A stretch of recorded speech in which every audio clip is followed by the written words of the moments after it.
Sebelum Presiden RI Joko Widodo ke Ukraina dan Rusia pada tahun lalu dengan misi untuk mendamaikan konflik di kedua belah pihak, ada 4 konflik luar negeri yang didamaikan Indonesia.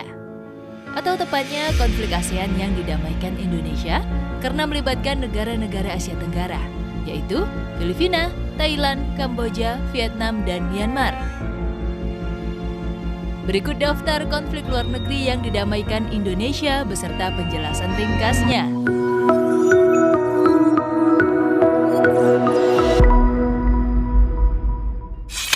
Konflik Filipina-Moro.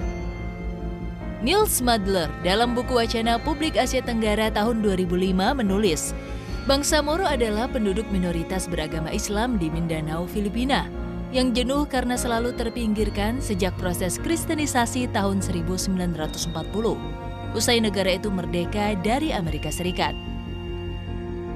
Dalam jurnal Universitas Tanjung Pura berjudul Peran Indonesia dalam Upaya Penyelesaian Konflik Antara Pemerintah Filipina dan Moro Nationalism Liberation Front atau MNLF tahun 2018 oleh Hardy Alunaza dan Dewa Anggara, disebutkan bahwa marginalisasi secara kontinu terhadap masyarakat Muslim di Filipina Selatan menyebabkan perlawanan terhadap pemerintah Filipina. Peristiwa itu membuat tokoh politik Islam Filipina bernama Nur Miswari bangkit memperjuangkan nasib Muslim Moro melalui organisasi Moro National Liberation Front atau MNLF yang didirikannya pada tahun 1971. Indonesia kemudian maju sebagai mediator. Selain karena sesama anggota ASEAN, RI juga mendapat pengakuan dari pemerintah Filipina karena kesamaan sosial budaya dan politik. Presiden Filipina saat itu Ferdinand Marcos meminta bantuan kepada Presiden Indonesia Soeharto. Namun tidak semua usulan Soeharto diterima, terutama soal pengembalian tanah nenek moyang bangsa Moro. Situasi berangsur membaik pada tahun 1996 saat terjadi pergantian rezim pemerintah Filipina dari Ferdinand Marcos yang represif ke Corazon Aquino yang akomodatif. Aquino juga sempat ke Indonesia untuk memperbaiki kerjasama kedua negara. Konflik Filipina-Moro berakhir dengan Final Peace Agreement tahun 1996 yang menggantikan Perjanjian Tripoli. Kesepakatan terjalin setelah mendapat tawaran Presiden Soeharto untuk kembali menengahi konflik dan disambut baik oleh Miswari. Konflik Kamboja dan Thailand. Konflik ASEAN yang didamaikan Indonesia selanjutnya adalah konflik Kamboja dan Thailand. Pada 22 Februari 2011 digelar ASEAN Foreign Ministers Meeting, pertemuan informal para Menlu ASEAN untuk menyelesaikan permasalahan itu.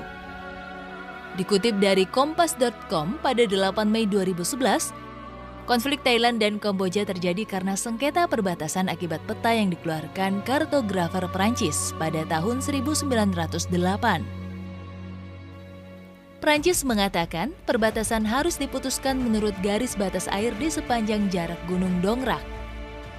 Dalam peta mereka, Candi Preah Vihear terletak di ketinggian 525 meter, dengan jalan turun berada di wilayah Kamboja dan sebagian lainnya di wilayah Thailand. Thailand kehilangan candi itu pada tahun 1962 ketika sengketa atas kepemilikan candi dibawa ke Pengadilan Internasional di Den Haag. Pengadilan memutuskan kepemilikan candi kepada Kamboja. Lalu sengketa garis perbatasan dengan Thailand pun terjadi.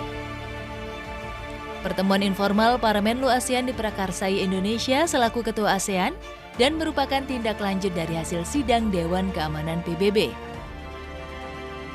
Belum lama sebelumnya, pada tanggal 4 hingga 6 Februari 2011, terjadi baku tembak antara tentara Thailand dan Kamboja di perbatasan yang menewaskan sedikitnya 8 orang dan melukai beberapa lainnya.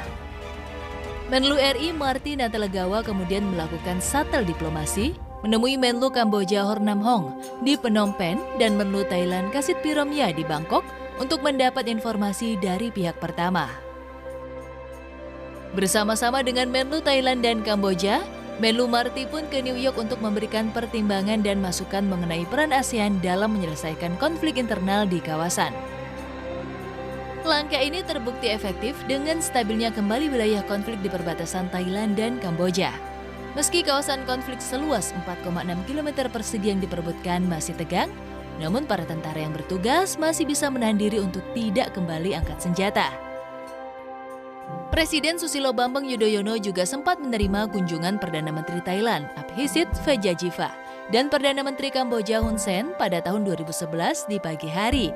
Dalam pertemuan tiga pihak, Hun Sen kala itu mengemukakan kekecewaan mendalam terhadap sikap pemerintah Thailand yang belum menandatangani kerangka acuan atau TOR yang diajukan Indonesia mengenai pengiriman peninjau ke daerah perbatasan dua negara yang disengketakan. Konflik Kamboja dan Vietnam. Kamboja dan Vietnam adalah negara tetangga yang telah lama berselisih. Puncak konflik keduanya terjadi saat Vietnam menginvasi Kamboja dan menggulingkan pemerintahannya. Dilansir dari The Diplomat pada 7 Januari 1979, tentara Vietnam menyerang Phnom Penh dan menggulingkan pemerintah Khmer Merah. Perang Kamboja dan Vietnam diperkirakan menewaskan 2 juta orang. Indonesia kemudian menjadi penengah konflik Kamboja dan Vietnam melalui Jakarta Informal Meeting atau JIM sebanyak 2 kali. JIM 1 pada Juli 1987 dan JIM 2 pada Februari 1989. JIM 1 mempertemukan Kamboja dan Vietnam untuk kali pertama, membuahkan hasil gencatan senjata, yaitu Vietnam menarik pasukannya dari Kamboja serta diturunkannya pasukan perdamaian PBB ke perbatasan Kamboja. JIM 2 digelar untuk menindaklanjuti hasil dari JIM 1.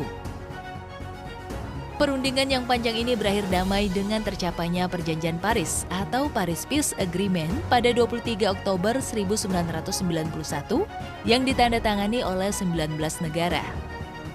Paris Peace Agreement mengakhiri Perang Vietnam dan Kamboja, sehingga tanggal 23 Oktober dijadikan hari libur nasional di Kamboja. Dilansir dari Kementerian Luar Negeri Republik Indonesia, penyelesaian konflik luar negeri yang dinamaikan Indonesia ini berlanjut dengan mengirimkan 3.957 personil militer ke Kamboja saat transisi pemerintah negara itu. Konflik Rohingya dan Myanmar. Menurut beberapa catatan yang dikutip kantor berita AFP, Rohingya adalah keturunan pedagang dan tentara Arab, Turki atau Mongol yang pada abad ke-15 bermigrasi ke negara bagian Rakhine, yang sebelumnya disebut Kerajaan Arakan. Kudeta militer Myanmar pada tahun 1962 berujung pada era baru penindasan, dan Undang-Undang tahun 1982 melucuti mereka dari status kelompok etnis minoritas yang diakui. Sebagian besar etnis Rohingya tinggal di Rakhine, tetapi ditolak warganegaraannya dan ditindas oleh pembatasan gerak dan pekerjaan. Ratusan ribu orang Rohingya kemudian melarikan diri ke Bangladesh dalam gelombang kekerasan berturut-turut pada tahun 1978 dan 1991 hingga 1992. Untuk mendamaikan konflik Rohingya Myanmar, Menteri Luar Negeri Indonesia Retno Marsudi melakukan diplomasi maraton dengan para penguasa dan petinggi Myanmar. Dikutip dari tajuk rencana harian Kompas, pada 5 September 2017, Retno bertemu dengan Aung San Suu Kyi, penerima Nobel Perdamaian tahun 1991. Pangap Jenderal Senior Min Aung Hlaing, Penasihat Keamanan Nasional U Thong Tun, serta Menteri Muda Luar Negeri dan Menteri Kantor Presiden di Myanmar. Dari Myanmar, Menlu Retno ke Dhaka di Bangladesh untuk menyiapkan bantuan kemanusiaan bagi pengungsi Rakhine di negeri itu. Sejak 2016, pemerintah Indonesia bersama 11 LSM dari sejumlah ormas, antara lain dari NU, Muhammadiyah, dan Walubi membantu warga Rakhine. Langkah Indonesia dan keprihatinan rakyat Indonesia terhadap warga Rakhine ditanggapi dengan baik oleh otoritas Myanmar. Bahkan, Indonesia dimasukkan dalam mekanisme penyaluran bantuan kemanusiaan. Ini menjadi kepercayaan dan capaian utama dari pertemuan Menlu Retno dengan para penguasa Myanmar, serta menambah daftar konflik luar negeri yang didamaikan Indonesia.